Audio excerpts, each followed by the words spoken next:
I once found myself in a boatload of trouble with an officer of the law for giving a man a handshake. I'm Steve Harris, also known as Rivers. This is the Grandpa Channel, the stories that connect us all. Because someone else's story has a way of helping us understand our own. Let's listen. You know, if a man offers his hand, you shake it.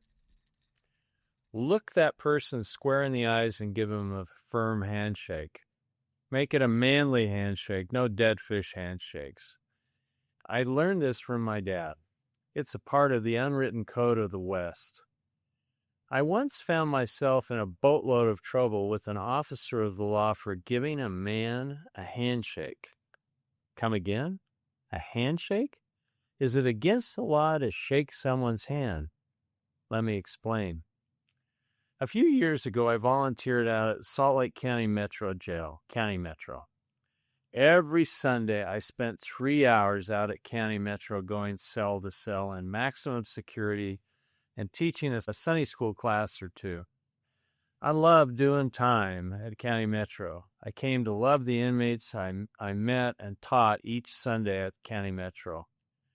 We taught our Sunday school classes in the medium and minimum security pods. About 30 feet from the raised guard station in each pod is what is called a multi-purpose room. We taught our classes in that room. The officer in the pod had a direct view into this room. The officer controls access to the multi-purpose room.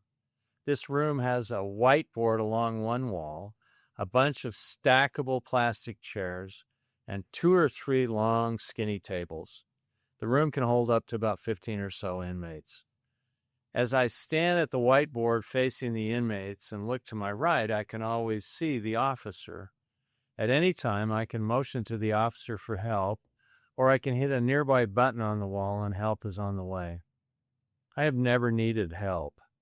I never felt I was in any kind of personal danger at County Metro.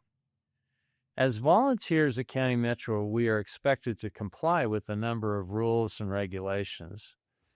I can understand almost all of these rules and regulations, but I did have a problem with one of the rules. We are not to have any physical contact with the inmates. None. Specifically, I am not to shake the hands of an inmate. I have tried hard to understand this rule. I've struggled with this rule.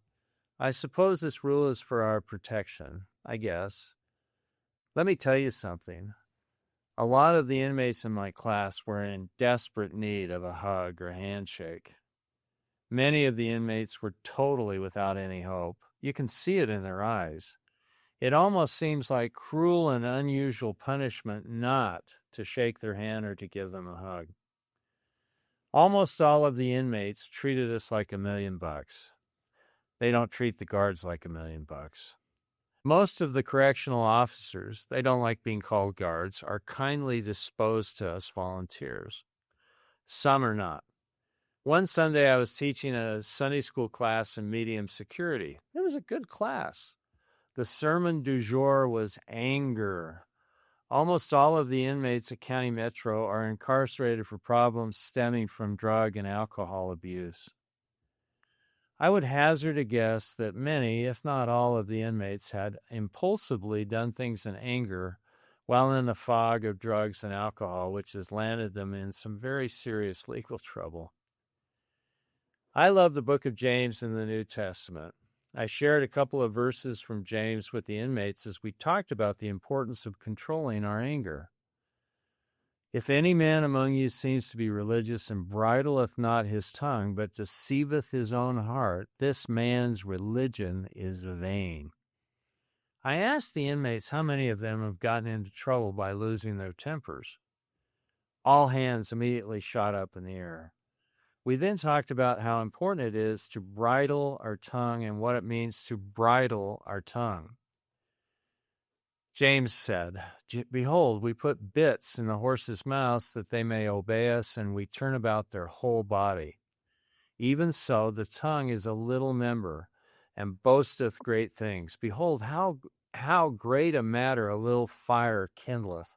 A tongue is a fire, a world of iniquity.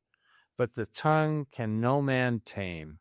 It is an unruly evil, full of deadly poison. It was turning out to be a nice class. The inmates were engaged and were making some really good comments. Making my final point about anger, I told the inmates, sometimes we just have to bite our tongue when we feel like we're going to lose our temper. Immediately after I said this, I stuck my tongue out and acted as if I was biting down really hard on it.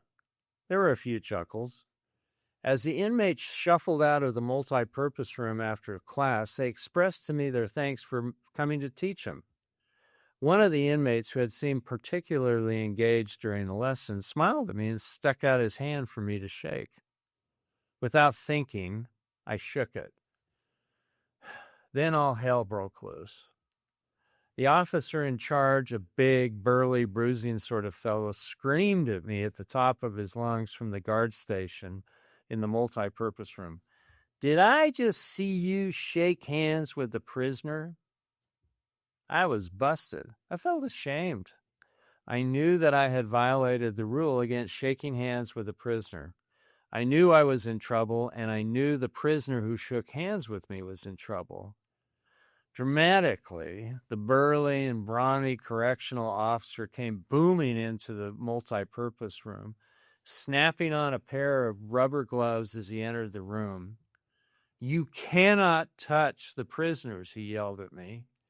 He continued his tirade. "I can have you kicked out of the volunteer program." He could. He was even angrier at the inmate who shook hands with me and a couple of other inmates who just happened to be near that inmate. He coarsely ordered 3 of the inmates out of the room and told them to stand with their backs against the window going out from the room as he continued to light into me. One of my core competencies is that I'm very good at saying I'm sorry. I screw up a lot. And I'm quite talented at calming troubled water. I told the guard that I was sorry and that I wouldn't let it happen again. The guard was really up into my grill. I must tell you that the officer's overreaction to my handshake infraction was actually starting to give me the giggles, which I really needed to suppress. In the midst of being harangued by the guard, I began to feel sorry for the inmate that I had shaken hands with. His back was resting against the back of the big window. The guard had his back to the inmate as he was reading me the riot act. I glanced over the officer's shoulder at the inmate. The inmate must have felt me looking at him. He turned around and with a huge smile on his face, stuck out his tongue and acted like he was biting it really hard. The timing was impeccable. The guard did not notice what the inmate did. I almost burst out laughing. I did not hear anything else the guard was telling me. Sometimes you just have to bite your tongue and let the blowhard blow. Before you head out, here's a question I'd invite you to carry with you this week. Has there ever been a small act of kindness or human connection that stayed with you far longer than you expected? Why do you think it mattered? If you'd like to continue the conversation, we've created a guided journal called Until It Starts to Speak Back. Inspired by the conversations here on the Grandpa Channel, it's designed to help you discover the stories that have shaped your life. You can learn more, explore the journal, and listen to more conversations at thegrandpachannel.com.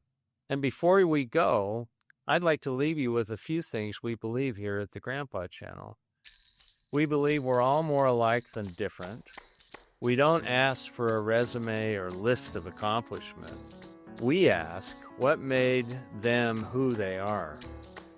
We believe every story has 2 stories, the one you're hearing and the one it stirs in your own life. Because the stories that shape us are the stories that connect us all. This is Rivers, signing off.